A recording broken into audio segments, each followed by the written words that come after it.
Do you feel like you're just going through the motions in life? This podcast is for you. A while back, I felt just like you. It wasn't until I heard that whisper in the wind, Nadine, learn to podcast. Now I'm on a journey of discovery, interviewing others who have also leaped into the unknown. I'm Nadineo, creator of the Over 50 You Are Not Done Yet show, a podcast about personal awakenings, spiritual connections, and stories of joy. Shall we begin?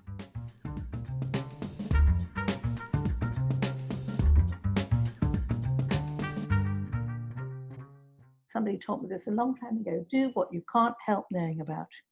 If you can find the core of who you are, what you love, what you would like to know about, that can be something it could be sort of like a solid pole to hang on to as you navigate the changes in your life. So perhaps like myself, I'm passionate about aspects of the arts, and that helps me not think about this aches and that hurts and my vision's a bit worse than it was and this, because that lifts me above it. Today's guest is Trish Maunder, creative director of Philly Touch Tours, an organization that provides accessibility training, multi-sensory workshops, and touch tours for people who are blind or visually impaired. Their core philosophy is nothing about us without us. Join me as I sit down with Trish to talk about the importance of including the disabled when it comes to art. I'm really excited to share a bit of your life with the audience today. And to start off, I always ask my guests this question. Speaking of age, how young are you? I am 63 years young. Wow. 63, that's a good year. What is it that you are doing today?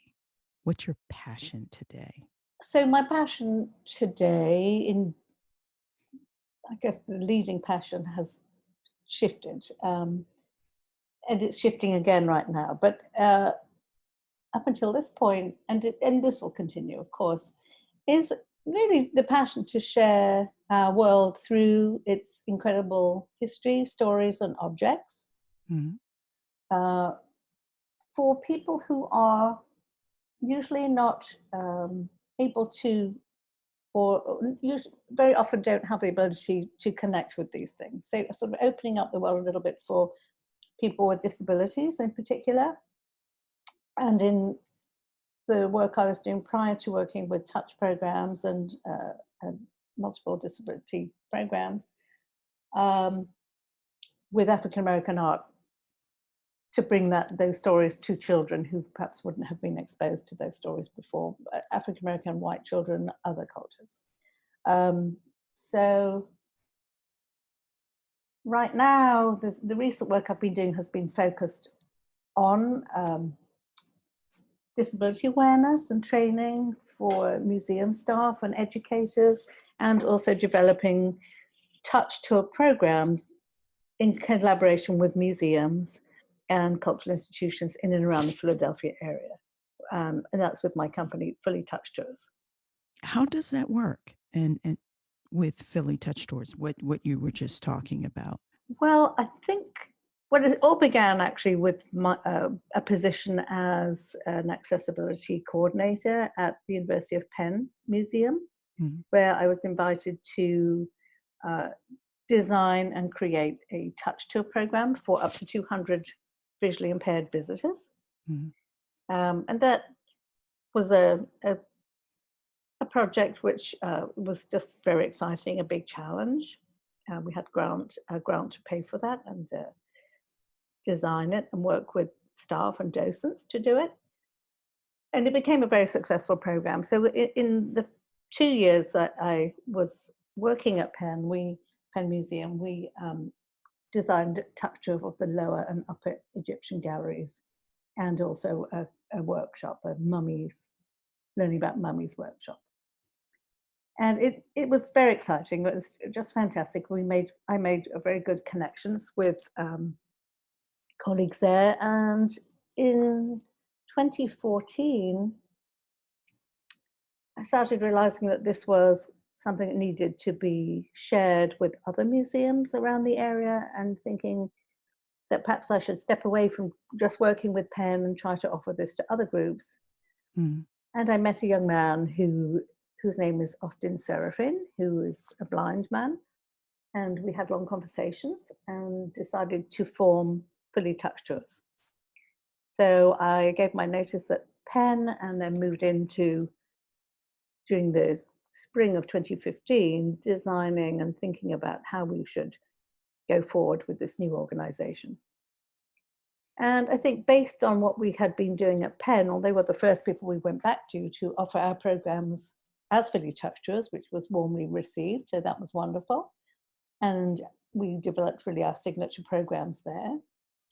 And we've then continued to reach out to other organizations and other cultural groups to see if they would be interested in designing touch programs for blind visitors. And we always operate with the nothing about us without us principle. So if ever I contact a group and we go to visit, there's always myself plus visually impaired colleagues. At that time, it was Austin. He has currently stepped away, and my colleague now, since 2016, is Catherine Allen, Mm-hmm. who I believe you might speak to at a later stage. I'm hoping really soon. You're listening to the Over 50 You Are Not Done Yet show.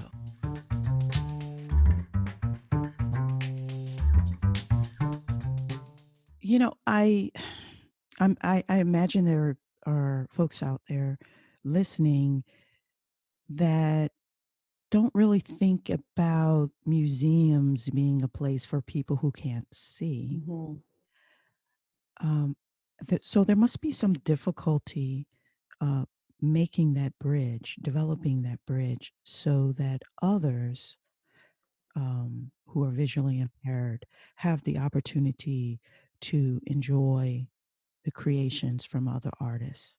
That must have been challenging for you. How do you go about opening up those types of institutions to the disabled? Right. Well, first of all, there was a shift in the consciousness of museums in general around 2015, because it was the anniversary of the IDEA and or rather ADA, the Americans with Disabilities Act. And it was time that museums stepped up and started thinking about a more inclusive audience. And where they had perhaps in the past really thought about people who are wheelchair users, and maybe some have started to come on board in quite a big way with people on the autistic spectrum, they hadn't quite got to the point of working with people with vision loss. And I think for a variety of reasons, there's sort of an assumption on both sides, from institutions and from people with vision loss, that there's nothing much for them. So the voices hadn't been heard saying, we want to come to museums of all types. And the consideration wasn't there. I think also because there's a difficulty with language. I think people are very wary of saying the wrong thing, using the wrong language with regard to the blind, visually impaired, about using words like look and see. And so rather than go and ask the audience, as it were, what would you prefer, they'd rather back away. But that did start to change. I feel that there were a lot of voices being spoken, particularly at it was the American Association of Museums conference in 2015 that sort of burst it open a lot more. And there was a lot more awareness with different presenters there that sort of made people aware.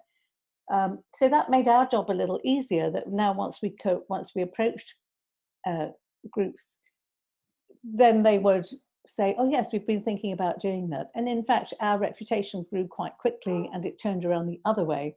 And we've had institutions contacting us to say, we're considering doing a touch program or a verbally described program, and we wonder if you could come and speak to our staff. From the other perspective, I think that, well, Austin and myself, or otherwise since then it was Catherine and myself, have gone out to visit different groups who meet together of blind, visually impaired people and talk with them. Mm. about their feelings about going to museums, whether they're interested, what it is they would like to see, um, and let them know that there are new opportunities coming up now. And sort of, because there is, in general, particularly with those who are born blind, an assumption that there's nothing. I think anybody who has lost their vision over time and has perhaps been a museum goer beforehand Mm-hmm. will still want to go, and then, may go with a family member and so on, and try to make some sense of what things are available. So the passion or the interest is already there. But I think building a new audience is really important. There was something that you touched on that I think you also work with individuals about, and that is communication, the language that we use, Yes, and um, the level of sensitivity yes. when speaking to people who are disabled, and the fears. Instead of, you know, going out on a limb, more people would pull away from someone who's disabled. How do you, what kind of service do you provide? And what is your overall goal in terms of um, what you want people to know? Mhm. Um, it's to understand primarily that having a disability is not a closed group. It's a minority group that any of us can join in 1 second. It Mm-hmm, is not, you can't suddenly become English. You mm-hmm, can't suddenly become African American.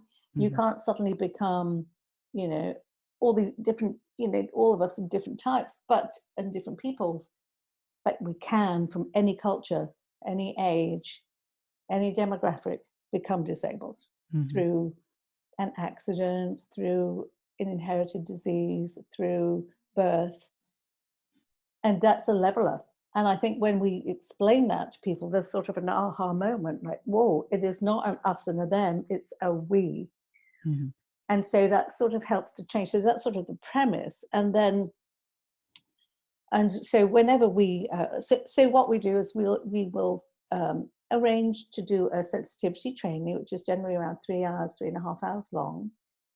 And we co-present. So it's myself who has vision, um, my colleague, the program director, Catherine Allen, who has low vision. She has macular degeneration. And we always have two or three other presenters, or very often have two or three other presenters with vision loss, different visual acuities, who, when we present, speak from their person first perspectives. We can't put words in their mouth, they have to speak from their own viewpoint. mm-hmm. And I think it's those people speaking that allay the worries and the fears in others, because as soon as people start talking, you realize, oh, they're a person just like me. And we start moving into different types of conversation. Um, and they will share, some of the difficulties that they face with the community who don't understand how to navigate the world as a blind person. And generally, people want to learn. And once they have the tools and once they feel comfortable with the language, it changes everything. We've had quite a bit of feedback from people, including students, because I also teach at the University of the Arts. Mm. And they're always very open with giving feedback. But they've often said, I think differently now. And I go out in the street and I see somebody who's got low vision or is blind, and I just wait to see if they might need some help. But now I know how to go about asking if they would like help. And now I feel comfortable to do it, whereas before I would have stood back. Mm-hmm. So it's a person by person change. That's our aim. We're not aiming to change the whole world. We're aiming to help people understand one person at a time. Like what you hear? Subscribe, like, and share this with your friends and family. Much appreciated. Philly Touch Tour kind of, it runs deep for you because you have a personal connection. Would you mind sharing about that? Oh, of course not. No, I was an art teacher originally. I trained in the UK as an art teacher for high school students, and then my husband and I moved to Canada to go and just have a fun life over there for a while. Moved up to Vancouver, Canada. I lived there for 4 years, and then moved back to the UK, where I was planning to continue my career. Then I became pregnant, um, and gave birth to a child who was born blind. It was a little bit of a shock and a Mm-hmm. surprise. Not something I was expecting. It's actually she actually has, her name is Mm-hmm. Katie. She is now 33 years old, which was born with a rare condition, a rare genetic condition, actually almost one of the first to be documented. And with a variety of other things came with not being able Mm-hmm. to see. And as an art educator and an art teacher, there was a moment of thinking, oh, how can this even be possible? Why me? Mm-hmm. You know, I think that's a typical reaction for people. My brother-in-law, who's a very wonderful kind of philosophical thinker, said, why not Mm-hmm. you? Why wouldn't it happen to you? And that helped, actually. And there were other people with different reactions, but that really helped. It helped me to think, yeah, why not? And what other ways are there to navigate the world?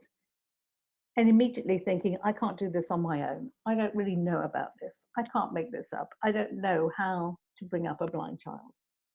So my first reaction was to contact other people, get some support from other families and a blind man who came to my house to talk to me. And I quickly realized, I think what we're trying to tell others now, that you can do everything, but you just Mm-hmm. can't see. So there are different ways to do it.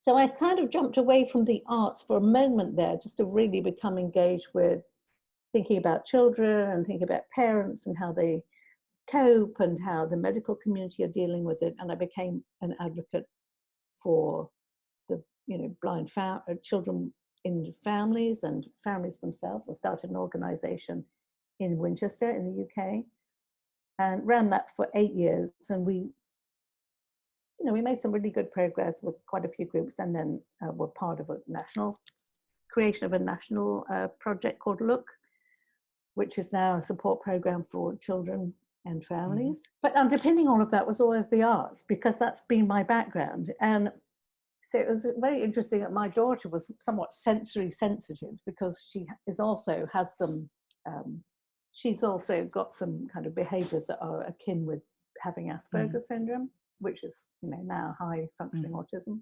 So that was always challenging, because I would want her to get involved with making things and gluing and Mm-hmm. sticking. And I'd have a little bit of pushback there. But nevertheless, my whole philosophy was one of artful thinking. So maybe not physically making art, but thinking in creative and open-ended ways, and thinking creatively about the world around us, and trying to expose her to all the things that I enjoyed or that my husband enjoyed, by going to cultural institutions, by going to museums, by going to zoos and aquariums and living a full life. And suddenly a big light going on saying, just a minute, there's nothing really here Mm-hmm. for her. You always have to phone ahead. You have to make sure that you can have an appointment to see something. And that was the beginnings, I think, of me really being aware that accessibility was not open for everyone, or even thinking about accessibility. I mean, frankly, most of us, unless you've got somebody in your life who has a disability, or you're a teacher of somebody with people with disabilities, you don't think about it. You just get on with your life. But it's such a shift and a change when you realize, oh, everything in here is behind glass. Oh, there's nothing touchable. Everything I have to describe everything. And how can you describe certain things? It can be very complicated, very difficult to describe conceptual things. So that was sort of the beginning of thinking what is needed. Like what we're doing here? Here's how you can help. You can support me and my mission to keep our stories alive by buying me coffee. That's right. Here's how you can do it. Go over to Ko-fi, ko-fi.com,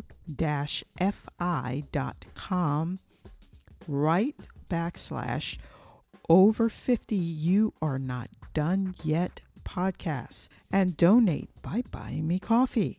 I so appreciate your support. It helps keep the lights on. A link will also be in the show notes. And then in 1994, we moved to the United States. I have two children. So both girls came with us, and Katie was 8 at that point. My other daughter was 3. And I just I didn't really know what I was doing for a few years because I didn't know the American system. I also, strangely, entered the world for a moment of disability because I fell and broke my leg after only having been in the States for 1 week. Hello, US. And Yeah.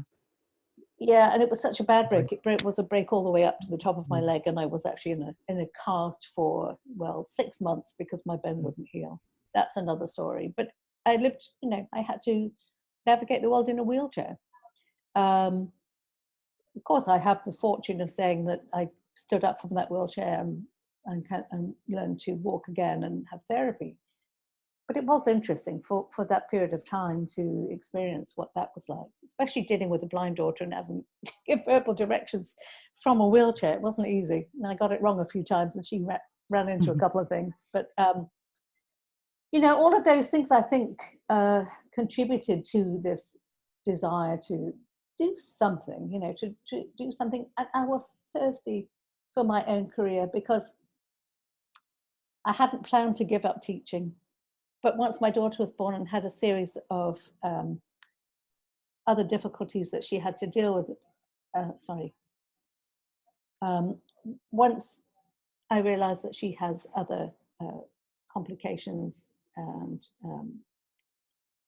difficulties, I made it my commitment to work with her, not to do work or go out to work, but to work with her at home. So I was kind of thirsty for my own development, my own career. And in a way, moving to the United States and not knowing the system very well gave me a moment to just think and decide whether or not I wanted to get as involved in the blind community at that point or go a different direction and reclaim my life. So at the ripe old age of 43, I decided to go back to school and go to the University of the Arts. And I can remember going in and speaking to the director of the art education program, and she said, what is it that you want from this program? And I said, you know what, I don't really know. It's a journey, and I'm just excited about taking a journey. And I'll take the prerequisite courses, but I'll also, look at the ones that I can choose and try to kind of move that in the direction as things unfold. And unfold they did. You'd think that I would tell you that they unfolded in the direction of working with people with disabilities. They didn't. They unfolded with being inspired by the work of African-American artists and the stories that they were telling about the racism that I was noticing in and around me. And I had joined a group called Art Goes to School, and in the end I'd actually run that group in my local town. And it was a group where you would be given a big folder of posters. It's an organization from Delaware Valley, and you would select a piece and then learn about it and then go to the classroom to talk about it. And there were 20 pieces of work, and therefore groups of us as volunteer parents, we weren't volunteer parents, we were volunteer teachers, would go and talk about this work. And then I started to just always choose the work that was made by African Americans. And one day we were invited as a group to go to the Philadelphia Museum of Art and hear a person speak about the work of an artist called Faith Ringgold. And Faith Ringgold is a pivotal figure. And if people out there don't know about her, they need to get online and learn.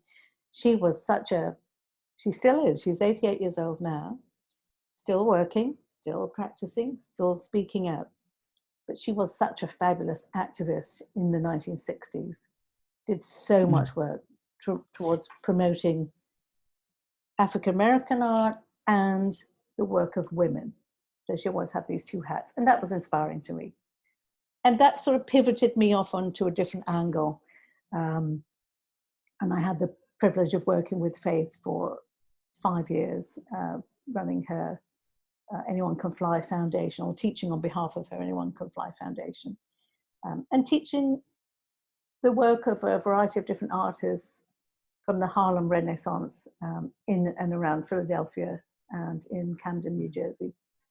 to African American children to help them see their own likeness and see the power that can come from visual stories and the lives of the artists. So that was the a huge passion, and still is. And in this moment, that passion has come back, I can tell you, with so much power. There's a lot to be done. I think that is so beautiful and so important being a person of color. Um, actually seeing the possibilities of where I could be and images of myself, whether it is digitally or in museums, and that it's not all that we are supposedly unquote in some tribe or jungle, with no clothes on and that kind of Oh, thing. That the images that are chosen sort of fit into these perfect little boxes to make a certain group of people comfortable because that's what they have been used to doing, and that we are more than that. There are so many different varieties of experiences as a person of color, um, a person of African descent, that we just need more of that. And I just think that's beautiful. And so you're doing that, and then you're also, and this passion is coming back up again. And with, I imagine, with the not only the riots, but with the protesting that has been going on, that has triggered you a little bit more. It definitely has triggered me a little bit more oh, definitely. about what is it I wanted to do and say and inspire, um, in terms of not just sitting still, that there are things that we could be doing. Well, aside from signing my petitions and writing my letters and things that many of us are doing, I'm in dialogue with a colleague that I used to teach with, and we're thinking again about the work we did. I mean, we've both stepped away from it for now. She's retired from that, but she's teaching in a Mm, different way. Um, but how we can bring some of that back, it's so important. I mean, the art tells the true story. It really does, right from the beginning, mhm, right from the arrival mhm, in this country, right through, well, everything. I mean, right through every aspect of African American or Black lives, and things you can't look away from. But if you're looking through art mhm, and you're looking from a perspective where people can stand together to look forward at the art, that allows a dialogue which might be confrontational perhaps in another setting, but when it's about art, you can use the language, you can teach the language around it, you can teach the philosophies of what was going on, teach about the artists, but also the big thinkers, the great thinkers, mhm. Malcolm X and Martin Luther King and W.E. Du Bois and Alain Locke and all these incredible people who lent themselves to this movement. Um, and it becomes educational. I think it's got a strong underpinning of a kind of uh, racial acceptance, the differences between us, but the similarities between us all. Such a beautiful platform. Through art, you can teach everything, and compassion, Mhm. and empathy for one another. And instead of turning away from the realities of the stories, we must turn towards them and we must accept them and move forward together. And I think art is a beautiful platform for that. You're listening to the Over 50 You Are Not Done Yet show. I'm listening to you say that, and I'm just really touched and inspired in terms of um, being an artist that has gotten older, chosen a profession, and just sort of did that, thinking later I'll paint, later I'll do this. Um, but the beauty and, you know, the fact that art can create conflict and um, challenge you in your thinking, make you feel good, make you feel uncomfortable, Mhm. all part of the human experience. I just think that's lovely.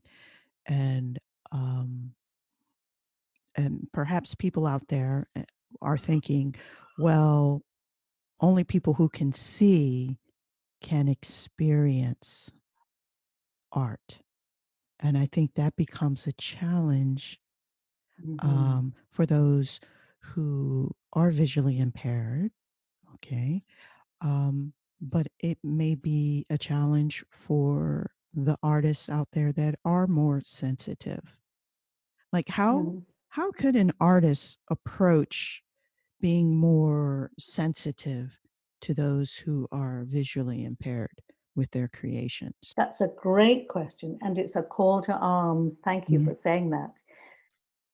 Because in our work, we speak about how, through our research and through a lot of reading, a lot of talking to people, we have understood that when an artist is aware of the different of how they're presenting their work and with an awareness of the audience that may be appreciating it, they can add in different Mm-hmm. things.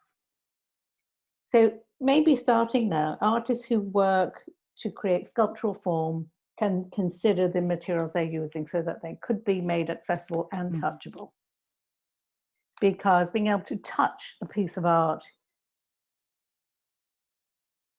is overarchingly more qualitative than just being able to see it. It's wonderful to be able to see a piece of art, but if you can also touch it, you will gain an awful lot more because when you handle an object that somebody else has made, you are connecting with the person who Mm-hmm. made it. It's a direct connection. It's not, there's no space between you and the artist. Your hands are where their hands were. So there's this wonderful connection. And maybe if artists start to sort of think a little bit more in Mm-hmm. that way, it's not easy to touch a painting and we wouldn't necessarily recommend it. And obviously, conservators wouldn't recommend it. There are different ways of creating maybe tactile models of paintings. It's a debatable issue. It can lose something in the translation. It is now not the original piece, but it is now a rendition of that piece, and it changes from being visual to being tactile.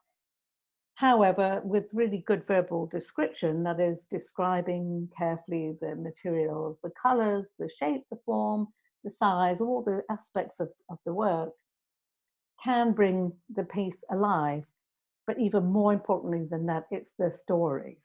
I think that is overarchingly what we all want. We can look at a piece and it can make us feel happy, make us feel sad, challenge us in some way. But we also quest for the background behind it or for the Mm-hmm. meaning of it.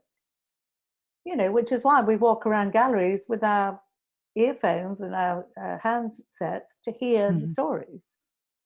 So artists, if they're creating work, could be thinking about the story that they're telling and even write that story so that people with vision loss could even read what they have said. Or how great if they could leave a recording about their process and about what they Wow. created. Now that.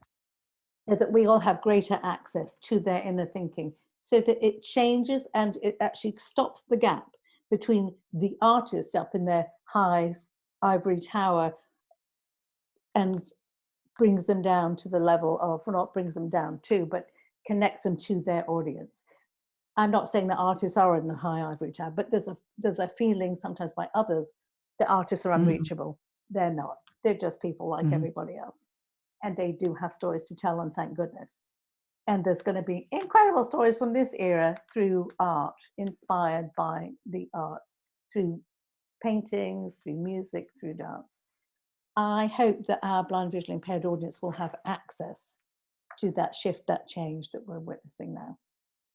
So it's a big moment for all of us who work with people with disabilities to make sure that the access is Mm-hmm. there and that people seeing their stories told through the art.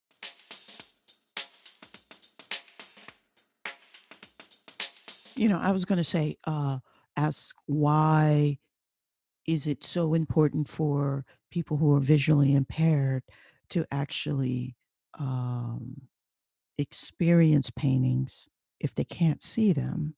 But then on the opposite end, I'm actually asking the question of would it be even more important for those who have sight to be stimulated more or pushed to be stimulated more through touch? Ah, yes. Well, you are right on. Perhaps you'd like to join our Yes. group. That's what we say. Touch is for everybody. It's not reserved for people who are blind visually impaired. It can be informed by those who are blind and visually impaired. Those people could give a little more information because they may have more tactile sensitivity or have learned to have more, haven't naturally got it, I want to point out, have learned to use their sense of touch in a more profound way, a more necessary way. So what's the most lovely thing of all is going to a museum or a gallery with a mixed group of people with different visual acuity, from those who can see perfectly well to those who have little or no vision.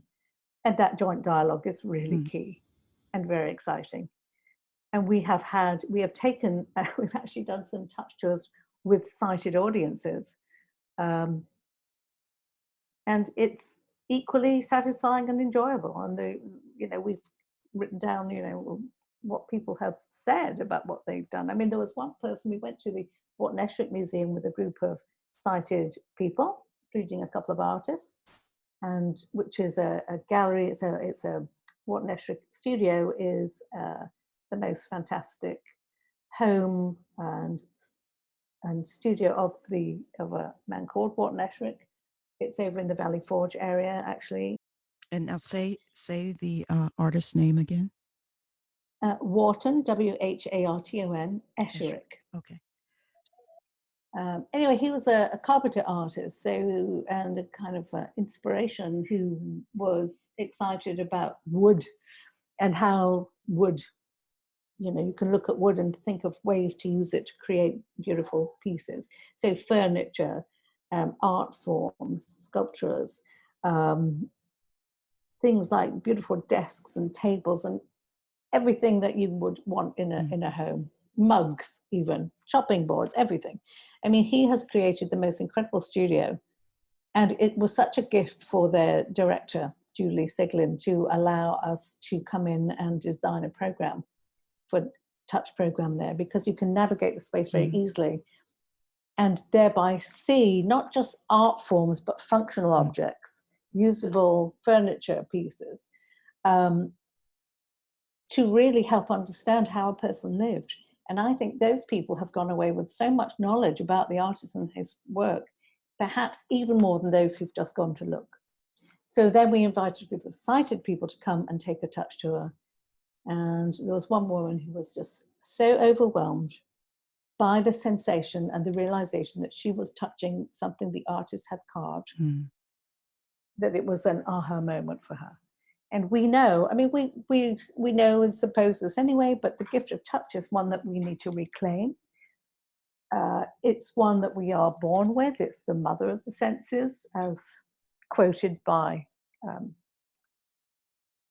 various scholars in the field. It's been followed kind of academically for a long time. There's something called the phenomenology of touch, which is basically, the study of touch itself, and how it's not just our hands, but it's our whole skin. That's the vehicle for touch. But really thinking about how we can interact with the world around us and be much more aware of our presence, of our bodies in relation to objects and things around us, the beauty of the world, if you will. It's a new sensitivity. And so by dialoguing and working with blind people and working with blind people to develop programs, we find out so much. We find out so much more about work or about objects than we ever dreamed was there. We've taken so much for granted, and it's just a new way of looking. What do you feel is your purpose today? I think it's a legacy that's been passed forward to me by my daughter who is blind, and my daughter who is sighted. uh, because having both children and seeing the world through one through their eyes and one through their perception taught me a great deal. To sort of see how they navigated the world and what was the same and what was different. And I think that eye-opening, mind-opening experience is something that I have, I don't know if I consciously wanted to pay it forward. It's just, I think I'm naturally a curious person anyway, but it sort of led me down a path. And along the way, I've been very fortunate. I've met some incredible mentors, some incredible people. I've met one colleague of mine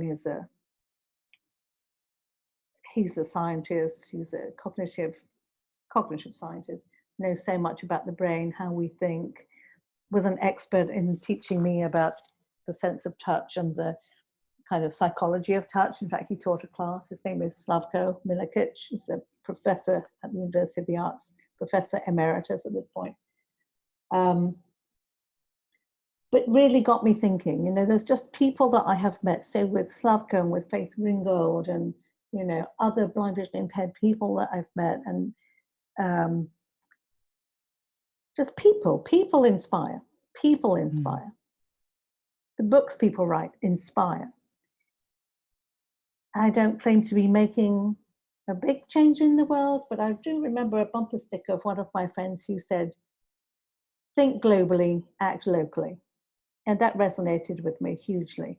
And that's, I think, what I'm trying to do in a small way with an excellent colleague and other wonderful friends and colleagues, to little by little shift the thinking and make the world a little bit more accessible for everybody. What advice do you have for those individuals as they age and their senses are challenged, whether it is their vision starts to weaken, or their hearing, or their mobility and the arts?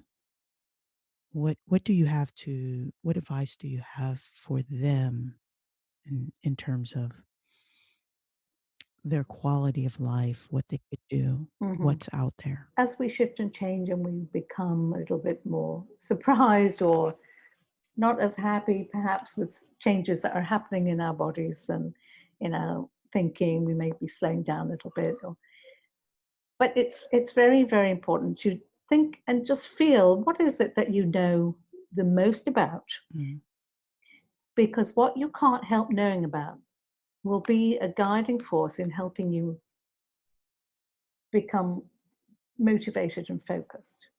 And if you can find out, this was somebody taught me this a long time ago, do what you can't help knowing about. If you can find the core of who you are, what you love, what you would like to know about, that can be something it could be sort of like a solid pole to hang on to as you navigate the changes in your life. So perhaps like myself, I'm passionate about aspects of the arts, and that helps me not think about this aches and that hurts and my vision's a bit worse than it was, and this, because that lifts me above it. I'm not negating issues and problems. They're there, of course, and they may be more serious with other people, and we have to navigate those things. I'd also say reach out, because other people who've been before you have answers. Other people who've been before you have inspiration to share, or practical solutions. Don't reinvent the wheel. You don't need to. Somebody else has done it, and reach out. I think back to when my daughter was born, I didn't know what to do. I found a parent who had two parents who had children who were blind. They guided me along the way. They took my hand and I went with them.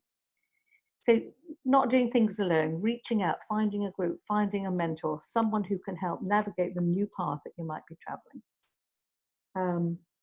Knowing as much as you can about whatever's happening to you, not being in the dark. Information is useful, helpful. And be brave to step out there and speak out. And the beauty of being over 50 is the ability that things are cleared away, and you can, in many times, you can find ways to speak out about what you like, what you love, what you want to do. Yeah, I think it's important to have, you don't have to be physically busy all the time. I think leisure time is really important. Rest is really important. but it's an inner feeling. You know, I always tell, I teach at the University of the Arts, and I'd always tell my students, as we're going through the course, as we're going through the semester, anything that we're talking about, if you start to get this feeling, it's sort of in the solar plexus underneath your chest. If you start a little rumble, a little shaking is going on in there, pay attention. It's you waking up. There's something in what we're talking about is connecting for you. Follow that path, and it will unfold things in beautiful ways. So even as old as we are, maybe we'll be 100 years old and we'll still be feeling the rumble of something that we can contribute to make the society a little better. That was such a beautiful thing. I hate to even follow up with a question about what brings you joy, but what brings Trish joy? I think one of the biggest things is seeing people's faces as they take on a new understanding.